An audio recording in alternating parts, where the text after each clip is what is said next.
For Inside Carolina, I'm Taylor Vippolis, and this is the newest podcast to the Inside Carolina lineup, Up in the Rafters, where 2017 ACC Player of the Year and National Champion Justin Jackson and myself will be talking about all things Carolina basketball. Before we get started, though, I just wanted to say thank you for being here. Be sure you subscribe to Inside Carolina wherever you get your podcasts and on YouTube so you never miss out on any of the content the team at IC puts out. The support doesn't go unnoticed on this end. Speaking of support, we want to support the people that support us. So that's why I've got to mention our friends over at Johnny T-Shirt. When it comes to Carolina apparel, they have everything that the Carolina fan could possibly want. They have the T-shirts, the jerseys, the hats, you name it, they probably have it. It's great people, great customer service since it's locally owned and operated by alumni. The holidays are fastly approaching. Get the Carolina fan in your life, something that they're really going to want, and that's going to be Carolina gear. And don't forget, Inside Carolina premium subscribers get 10% off their orders. All right, getting back to it. Back for another year, rebranded with a much better name and logo. It's Up in the Rafters. I'm Taylor Vippolis, joined by the legend, my guy, Justin Jackson. Justin, it's been a busy year since the last time we talked on a podcast for you. Roy Williams retires. Hubert Davis becomes the new head coach. You win an NBA championship with the Bucks, and this week, got to give you the round of applause. You become a dad. That's where I want to start today. What's it been like, fatherhood, entering this week? Man, it's been good. Let's see. This is day 3. First day at home, or first night at home, I guess, last night. It's unbelievable, bro. Honestly, all the lost sleep and baby crying, all that kind of stuff. It's all so worth it, bro. So I can't complain at all. We're all just kind of in shock right now that we've got a little human that lays in our arms. So it's been cool. Is there anything that could mentally prepare you for the first diaper change, or you kind of just go into that?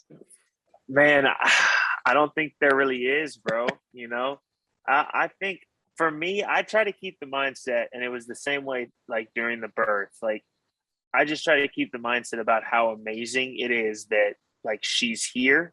If you go into all of that stuff as like, ew, like, that's gross, all that kind of stuff, then it's going to be awful. But if you go into it like just staying in the moment and enjoying it, then it's not as bad. But yeah, that first diaper change I had to kind of take a seat afterwards and take a deep breath. Like, whoa, that was something. Brooke, your wife, played basketball at the University of Florida. She's listed at 6'2" on their roster. Everybody knows your accolades as a 6'8" national championship winning wing at Carolina. Is there any pressure early on to get her started in hoops? There's no pressure, man. It's funny. We took a video because it's my man Kenny's birthday today. So shout out to Kenny. But we took a video basically saying happy birthday. And when we flipped it over to her, she had like her arms in the air, but she had her hand like in a follow through type motion. And we were dying laughing. We're like, dang, she's already getting started. But, we'll see. She's got some big hands and feet. So we'll see if basketball is in the cards for her. I'm sure people love the parent talk, and we'll have to figure out ways to get it involved more in the podcast. But why people are here, they're here to hear you talk about Carolina basketball. What was your reaction when you heard that Coach Williams was retiring, and then when you found out that Hubert Davis would be the guy kind of taking over? Yeah, I mean, the initial reaction with Coach Williams retiring, I think most people thought it was a joke, man. I mean, it was on April Fool's Day. I woke up to an email, or I guess it was a text message first. And I had talked to a few guys, a few of the guys that were teammates with me back when we were back in school. And they were like, yo, did you see Coach said that he's done? Like he's calling it quits, retiring. And I was like, there's no shot. Like, there's no way. Like, it's got to be a joke. But like everybody that knows Coach is like, he could care less about an April Fool's joke. Like that's like not Coach. He's not going to go out of his way to do that, especially not some of that magnitude. So then all of a sudden we all got, all the former players and stuff got the email saying like, Coach is retiring. He's doing the whole press conference today, all that kind of stuff. And I was like, dang, but now kind of seeing him, watching him get, him go to games and stuff like that, man, I'm happy that he's able to enjoy this time, to kind of, he put in a lot of his life into coaching and into North Carolina basketball. And so now that he just gets to enjoy watching it, and then, also watching, a former coach, former player that he coached, all that kind of stuff with Coach Davis, like, that's, I feel like that's dope for him. And then now seeing Coach Davis, I love Coach Davis. He's one of my, he was one of my closest coaches when I was there. I'm still, I still talk to him every once in a while, and to see him now on the sidelines, and you can just tell he loves it, and I think that's kind of the dopest thing to see, is that he took over a role that's hard to replace. But he's just out there enjoying every moment of it. So it's pretty cool to see him out there. You can expect some growing pains for a first-time head coach, but I think the one consistent for this team, at least, is that they're going to play hard and leave it all out there because of Coach Davis and what he's demanding of them and the standard that he's kind of setting in Chapel Hill. I was at a open practice for the media, and I'm not going to mention what player said they were tired or what player was kind of having a rough practice, but Coach Davis kind of asked him like what was going on, and the player was like, I'm tired. I just made a mistake. And Coach Davis, he looked at the player and like stopped practice, and he was like, I'm tired of losing. I'm tired of not going to the Final Four. I'm tired of not winning national championships. I'm tired too. And it was like almost a chills type of moment, because you felt the emotion coming from Coach Davis. Obviously, everybody has different things that they play for individually, but is there more motivation there when you have a coach who is as emotional as Coach Davis, to where you have that sense of not wanting to let him down? For sure. And I think too, because I know there's going to be a lot of, Coach Williams supporters out there that kind of take it as, well, dang, are you saying that Coach Williams didn't, have his players go hard for him? Like, Coach Williams obviously is, in my opinion, the greatest coach of all time. So he had his ways of getting his players to, do what they needed to do to have success individually and as a team. But it's just cool to see Coach Davis's approach.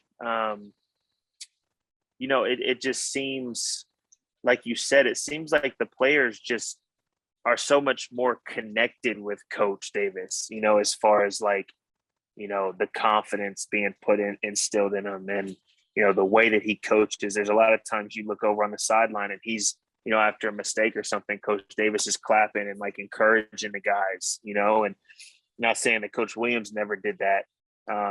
But it's cool to see this new group, this new team, and kind of seeing how Coach Davis has handled them in that way. So I think anytime a coach can get players to really trust them and buy into what they're doing, I think the players go even harder for them. And I think that's kind of what you're seeing even in the early start of the season. Through practices, the exhibition games, and the first few games, Coach Davis has made it clear that he wants to play a more modern style of basketball, with things as simple as, icing ball screens to just better spacing overall, where there isn't two traditional bigs in the post like what we've kind of expected with Carolina basketball.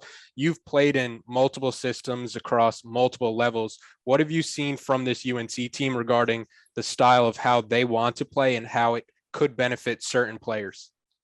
Yeah, it's weird to see it, because you're so used to seeing secondary break, two bigs in there. We're freaking leading the country in offensive rebound and all that kind of stuff.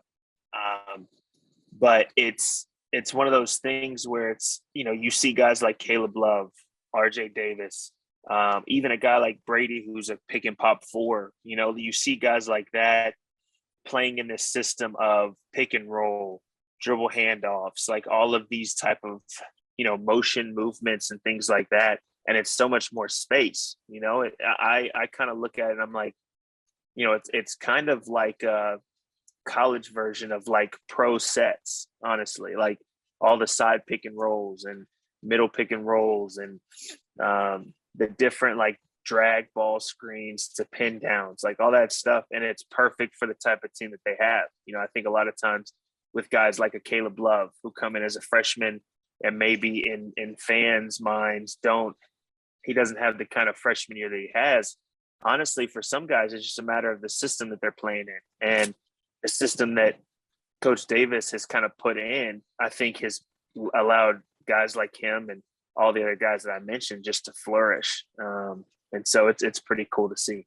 I'm glad you mentioned Caleb Love, because the biggest X factor for this team to kind of reach their full potential, in my opinion, at least, is Caleb Love. Last year, he was a pretty inefficient shooter from the field, 31%, 26% from three. It's a small sample size, but to open the year through 3 games, he's averaging 19 points per game on 44% from the field and 33% from the three. And I think every Tar Heel fan in the country right now would sign up for this Caleb Love for the entire year. What have you seen from his performances to where he has looked a lot more like the McDonald's All-American coming out of high school? I think it's a combination of a few different things, man. I mean, you get a year under your belt in college. The next year, the game feels different. You know, it's hard to explain if fans have never played basketball before, especially at that high of a level, but the game starts to kind of slow down for you. You start to see things a little bit clearer. And I think too, like we said, before, the system that Coach Davis has for him has so much more room and so much more space. And the kind of player he is when he has space, he's tough to keep in front. Like, he's tough to stop if he's going downhill with a bunch of room to make moves.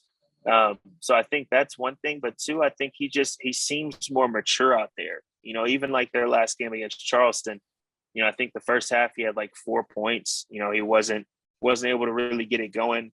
And I think last year you would have seen him really pressing and really trying to get things going.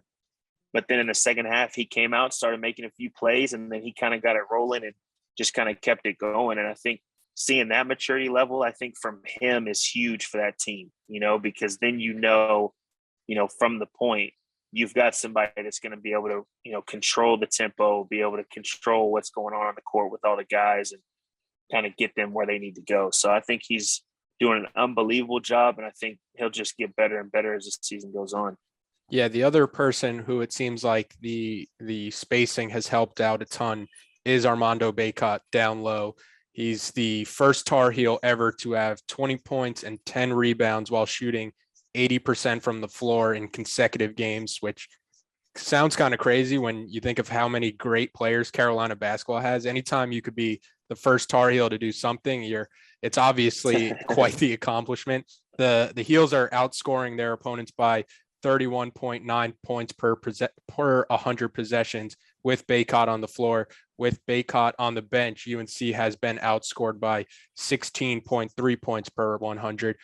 How big is it for this Tar Heel team to get this consistent of an Armando Baycott going forward?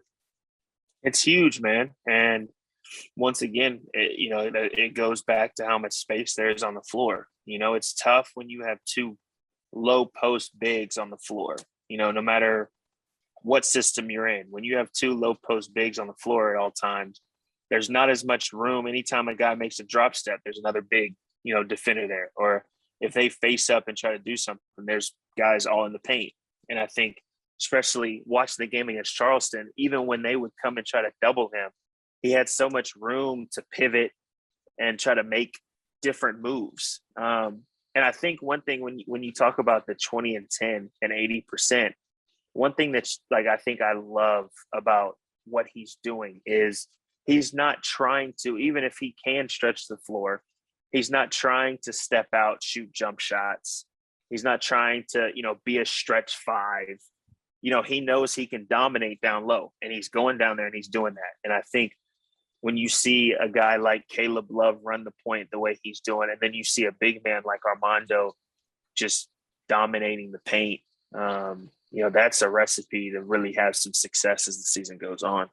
Yeah, the scoring for Carolina has not been a problem. When you have Caleb Love averaging 19 points per game, Armando Baycott being as efficient as he is, Brady Manick, RJ Davis, Garcia, you have a ton of options. One I didn't even mention, Kerwin Walton, from Coach Davis's press conference on Thursday. He mentioned that the coaching staff has been stressing to Walton to be more aggressive on the offensive side of the ball, and that Davis was calling plays specifically for him in the second half against Charleston. What does that do for a player's confidence to know the offense is running through or for them to try to help them get more in the flow of the offense and try to be more aggressive? I mean, it just fills you up with even more confidence, honestly. When you're just running up and down the court and you randomly get a shot every once in a while, it's tough to get in a rhythm. It's tough to really get your mind into like, okay, next ball that comes, this is going in. But when you have, once again, it goes back to coach instilling confidence in whatever ways that might be in his guys. When you have a coach running different plays for you to try to get you going, and a coach telling you that you need to shoot more and be more aggressive, as opposed to like, hey, let's go and tone it back a bit. All it does is fills you up with more confidence, And so I think with Kerwin, obviously everybody can kind of tell Kerwin's kind of to himself, doesn't really, he's not an out there type guy. But I think the more that the season goes on and he's able to, kind of take that confidence and put it into like aggressiveness type deal, I think for him, he's going to see a lot of success because there's so much space with Armando down low and Caleb doing his thing. And it's going to help the team so much more to have kind of that, that third, we'll call him, a sharp shooter that kind of can space the floor even more. Yeah, Walton through 3 games. Again, it's a small sample size, but he's shooting 53% from 3. He's always going to be a player that can shoot the cover off the ball. Where his liability, I guess, on the floor comes is on the defensive side of the ball. And that's not just a Walton problem. It's kind of been a consistent problem for this Carolina team this year, where their offensive efficiency rating, according to KenPom, is 17th in the country. Defensively, the Tar Heels are 111th. So it's quite a drastic turnaround from offense to defense, where even Coach Davis has said, I'm not worried about, if we're going to be able to score the ball enough. Like, we have a ton of offensive players. Where this team is going to get in trouble is, do they have enough stops in them? What have you seen and what's been happening on that end of the floor that has led to the defensive struggles? Yeah, I mean, I think they have the perfect makeup of a team to be a great defensive team as well. Like, obviously you've got Big Mondo down low. You got Caleb, an athletic, long point guard who can really pressure guys out front. Then you've got guys like Leaky, who's long, athletic as well, that can cause some issues. And so it's a matter of getting everybody to kind of buy into that. If Brady can buy into it, if RJ can buy into it, if all of them can buy into it, I think one thing that I've learned kind of throughout my career is like defense sometimes is the best offense. So with guys like that are athletic, they can get in passing lanes, cause disruptions. If this team can get out even more in transition, like, it's going to make it even better. Then they don't have to sit there in half court and try to go against a set defense all the time. So I think it's fine. I mean, it's an early sample size. Obviously 100 and what did you say, 111th? 111th, yeah. That's not a great start. But I think they'll be fine. I think once guys kind of, get a little more comfortable together and they get a little more chemistry on both ends of the floor, especially on defense, then I think you'll start seeing those numbers kind of change. Yeah, and going forward, so far this season, we've seen very little of guys like Anthony Harris, Justin McCoy, and the 2 freshmen, DeMarco Dunn and Dontrez Styles. It's been a tighter rotation than in years past. Would you expect to see that change as the season goes on? Because I feel like it's normally the opposite, where if anything, the rotation kind of gets tighter heading into conference play. But right now it seems like Coach Davis is rolling with, 7, maybe 8 guys. Yeah, I mean, I wish I kind of was able to see how practices and stuff go. Honestly, if I had to guess right now, that's just who coach feels comfortable enough putting out there on the floor for that much. I think, honestly, for them to have a lot of success, I think there needs to be maybe 1, maybe 2 more guys that kind of come into the fold to be some contributors. I think you saw it last game, like McCoy played a little bit more. And I think, hopefully they can kind of get something. But I mean, to be honest, those 7, 8 guys that are playing right now, I mean, they look like they can kind of carry the load. I think one thing that you're seeing is Brady is, an older guy. Armando's had 2 years under his belt already. Leakey's is still a senior. So you're kind of seeing some of the guys that are playing are kind of upperclassmen, guys that have been in the system at least 1 year. And I think that must be what Coach Davis feels comfortable putting out there. But I think you'll see him kind of try out a few people to kind of get maybe 1 or 2 more guys to be a part of that rotation, hopefully before ACC play starts. Yeah, Carolina, so far they've played Loyola, Maryland, Brown, and then the College of Charleston. On Saturday, they're about to see a huge uptick in talent across from them when they're going up against number 6 Purdue. Is there anything you could do mentally as a player to kind of get ready for that level of increase in competition, or is it something where you kind of just have to get in the game and kind of let the game kind of come to you then? Yeah, I mean, it's the good thing for them is, like I said, they've got guys that have been there at least 1 year, so they've had, even though the season didn't go great last year, they've had bigger games before. It's funny for me, as a freshman, my first away game or first big game was against Kentucky. And that was the year that they had the platoon system. And so going with that, being like a freshman in college, there's nothing that can prepare you for a big game like that. There's nothing. I think my first shot ricocheted off the backboard harder than any shot that I've ever shot. But thankfully for this team, they've got some guys who have been in some big games. So, obviously there's going to be a lot of emotion, a lot of adrenaline, all that kind of stuff with those kind of games. But I think once they settle into it, they should be just fine.